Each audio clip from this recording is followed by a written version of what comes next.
Hello, Leo. What do you think are the main issues to the situation of poverty in Europe? Firstly, I think the main issue is simply the numbers and the scale of the problem. We still live in one of the richest continents in the world, where we have 110 million of our citizens, of our people living in Europe at risk of poverty and social exclusion. I think that's just the first main issue that we have to recognize in Europe.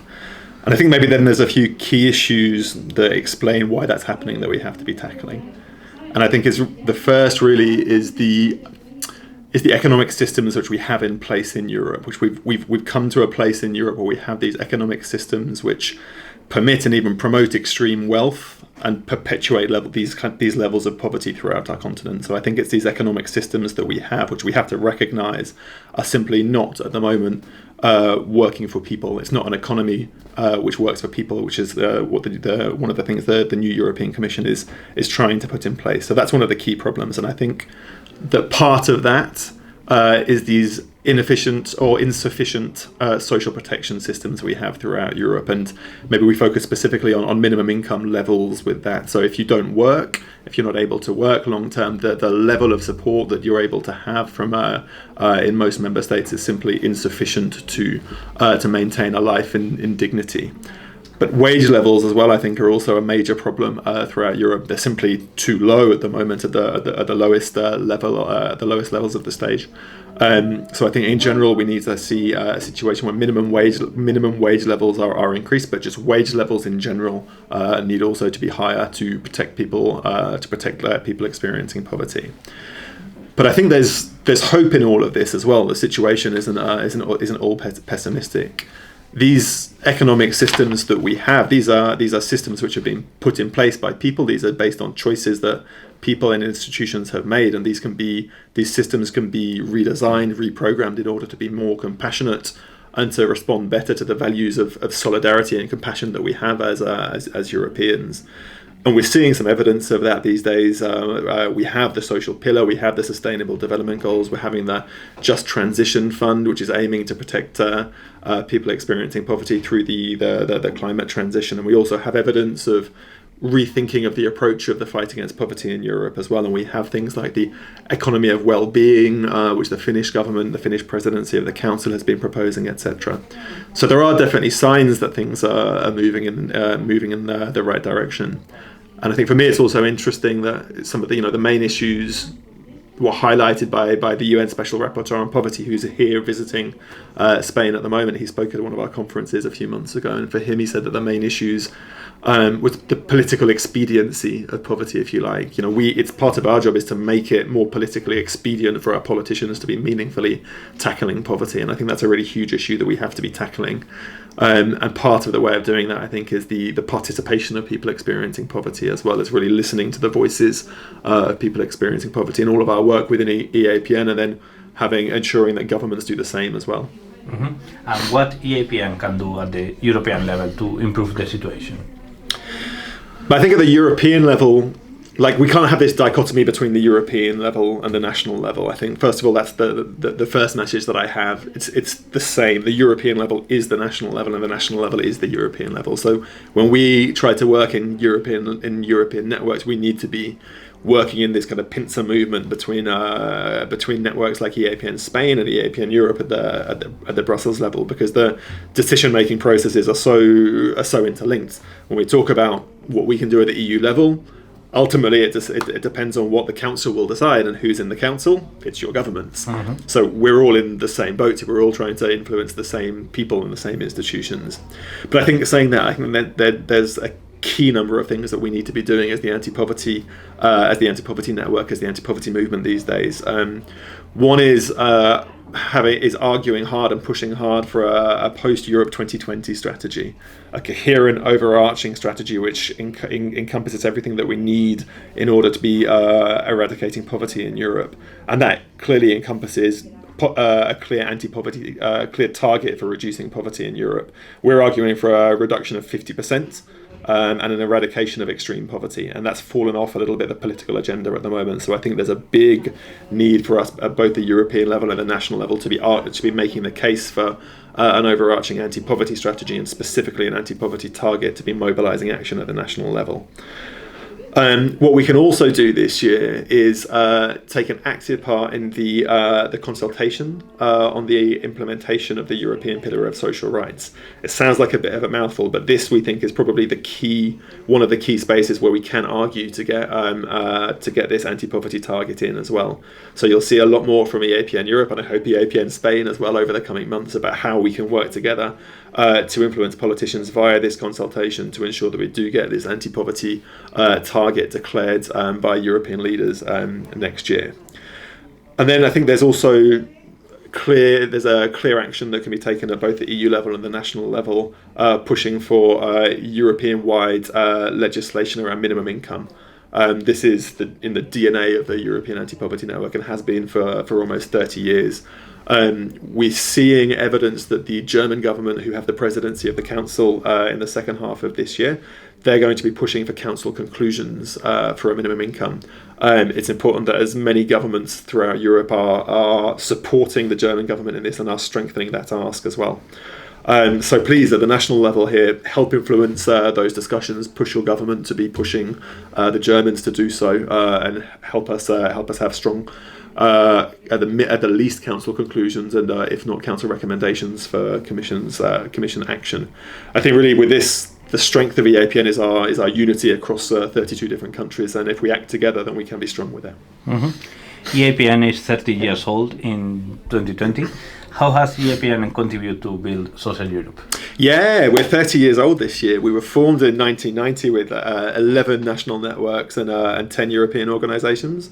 So we're now in 2020, we've got 32 national networks and 13 organisations. I was just looking over our EAPN chronology last night to have a look at exactly what it was that we've been doing. So I think there's five things that I think it's really worth to point out. Back in the 1990s, EAPN was a crucial player in ensuring that a number of countries in the EU at that time developed and started to implement national anti-poverty strategies. EAPN was one of the main actors that made that happen back in the 1990s. If you jump to 2010, EAPN was instrumental in ensuring the European Year Against Poverty, which was a huge landmark in the whole fight against poverty, both the European but also the national level as well. You had Europe 2020 came directly out of that year, and as part of Europe 2020, again, EAPN was really instrumental in ensuring that as part of that strategy, there was a clear target to reduce poverty by 20 million over the course of the strategy, and that really helped keep poverty keep the fight against poverty on the political agenda for the last 10 years. And this is kind of the reason why we're still really insisting on the need for maintaining and strengthening an anti-poverty target at the European level. And I think participation then is another kind of key area where EAPN has been crucial in helping build social Europe as well. Since 2001, every year EAPN has been organising the European level meetings of people experiencing poverty, which is really it's a key part, I think, of the democratic process in Europe. It's engagement of citizens in political decision-making processes, and that's really a key role which EAPN has been playing. And I think on the other level, in terms of participation, EAPN's been really strong on civil society engagement in political processes like the European semester. So I think we've made a big contribution to the democratic process by being in the political spaces and carving out political spaces for people experiencing poverty throughout the years. There's definitely progress to be made on both fronts, I think, but I think we can really clearly point to those as reasons for us to celebrate as well. Mm-hmm. The final two, then, I think there's a reason to celebrate maybe around minimum income. We've been working and focusing on this for some 20-25 years, really since the early 1990s. And I was just looking back at this our chronology last night. I think it helps you take this kind of long-term perspective view. And where we are today in comparison to where we were 25, 30 years ago is a long way. We've come a long way, I think. We're still arguing for the progressive realisation of minimum income schemes in each country. But even the fact now that across every single EU country we have a minimum income scheme, that's huge. It's a big change from where we started. And clearly there's issues around the levels of minimum income schemes, their adequacy, their accessibility, etc. But the mere fact that there are now minimum income schemes in every country throughout Europe is a big victory, I think, and it really has changed lives. And I think EAPN has really been the actor, the civil society actor that's been helping keep that on the political agenda, both at the European level and at the national level as well. And so we're looking forward then to strong council conclusions from the German presidency on that this year. And the work around minimum income, that really also led or contributed to the European Pillar of Social Rights back in 2017. EAPN had been quite a big actor in negotiations at the European level and at the national level to ensure that there was this focus on more of a social Europe at the European level, and we're, I think, reaping the benefits of that today. Mm. But we still have 110 million people living at risk of poverty and social exclusion. I think our key message for our 30th anniversary is that 30 years should have been enough. 30 years after, and still 110 million people at risk of poverty and social exclusion is a poor reason to celebrate. We will celebrate it, but we don't see this as a good reason for us to celebrate. And it links back to what I said at the start. We need to be making sure that we don't have another 30 years of so many of our people in Europe experiencing poverty. We need to be redesigning our economic systems. We need to be reprogramming these systems to ensure that we stop promoting extreme wealth and stop perpetuating poverty throughout so many of our people. So how do you see EAPN in the next 30 years? I think we've got an exciting future ahead of us in EAPN. You'll all know that we've just been through a long process of kind of strategic reflection, setting new strategic priorities, etc. And I think there's maybe 3 of those I think is interesting to highlight when reflecting about where we might be in 30 years' time. Clearly a big part of EAPN is the detailed policy work that we do. But I suspect that 20, 30 years from now, the world is going to look very different. Europe is going to look very different. I think where I see policy moving in Europe in relation to EAPN is maybe more focus on human rights to participation, the link between poverty and human rights, and using human rights frameworks to fight against poverty at the European level as well.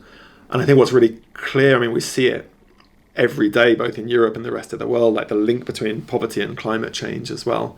We're starting to kind of tackle this as EAPN, but we see what's happening in Australia at the moment with the bushfires. We see floods throughout Europe. We see heat waves in Sweden, etc.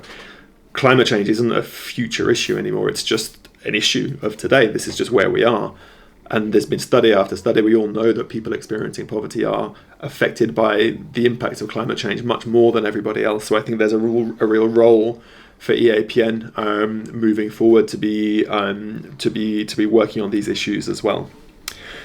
2 other areas which I think are really crucial for the future as well is the participation and leadership of people experiencing poverty in the network and in the fight against poverty in general throughout Europe.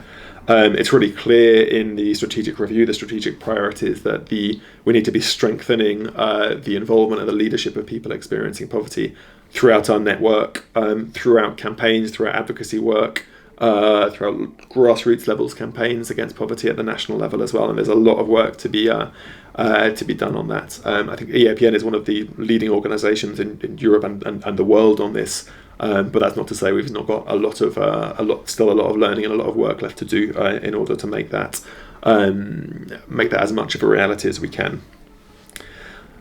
And the third point, I think, to highlight, it links back a little bit to what I mentioned at the start with the UN Special Rapporteur on poverty and human rights was talking about the political expediency of poverty.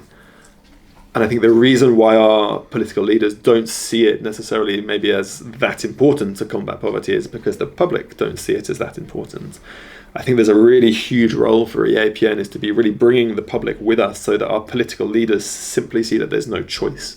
They have to be, if they want to get re-elected, they need to be tackling issues of poverty more seriously. And I think if we look at this in a bit of maybe a short or medium term historical perspective, 15 years ago, it would have been unthinkable that environmental issues and climate change issues would be at where they are in terms of politics these days. But now, in election periods throughout Europe, you don't have political parties who aren't focusing on climate change. It's just impossible to do so. And why is that? Clearly the reality is there, but the public is also there as well. So I think EAPN really has, in the next 15, 20, 30 years, we need to be much better known in the public, and our issues need to be much better known in the public as well.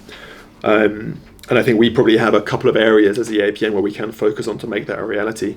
One of our unique selling points is the participation of people experiencing poverty and what comes out of these meetings.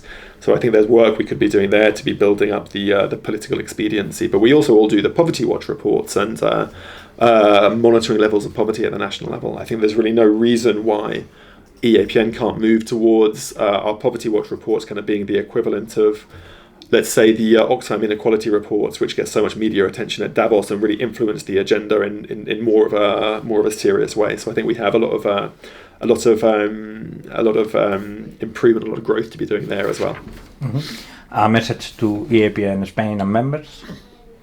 I think the first key message is that from the European level, we're really proud of you guys. We look at EAPN Spain and some other members and we think, wow, you guys are just doing such amazing, inspirational work on the ground. Like in the fact that you have kind of offices and people and campaigns in every region throughout your country. It's a big inspiration to us at the European level and to the rest of our members throughout Europe. We see the impact that you guys are having in EAPN Spain on your government policies. We see the fact that you're able to have these spaces around the table with the governments when you've persuaded the government to put in place national level anti-poverty strategies, and we look at you guys for leadership and for inspiration for the rest of the network as well. But both at the national level and the European level, you provide the presidency of EAPN at the European level, clear leadership within Spanish civil society as well, and all of this after a kind of political rebirth kind of 15 years ago.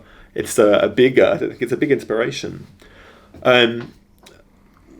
At the European level, I think we now see this kind of political openness from the part of the European institutions, the Parliament, the Commission. We have this consultation around the implementation of the European Pillar of Social Rights, the implementation of the Sustainable Development Goals through the semester. We see the attempt at least to redefine the economy to work for the people. I think my message maybe is let's kind of keep being, or let's maybe even redouble our efforts to be ambitious, to push collectively for an ambitious anti-poverty target throughout these discussions, and for us to commit together to getting that kind of elusive framework directive on minimum income so that we can kind of push this further throughout Europe, and we can really protect as many people and help as many people escape the risk of poverty and social exclusion. And I guess then my final message is that I think it's important for all of us to take the time to celebrate some of the victories that we have as well. It's part of, I think, really sustaining the enthusiasm and the motivation of networks of people, of activists. And it's clear to me that EAPN Spain is doing some amazing work and is having some real impact as well. So I guess my final message is, make sure you take the time to celebrate those victories as a way of kind of sustaining the momentum that you all have as well. Thank you, Leo. Thank you so much.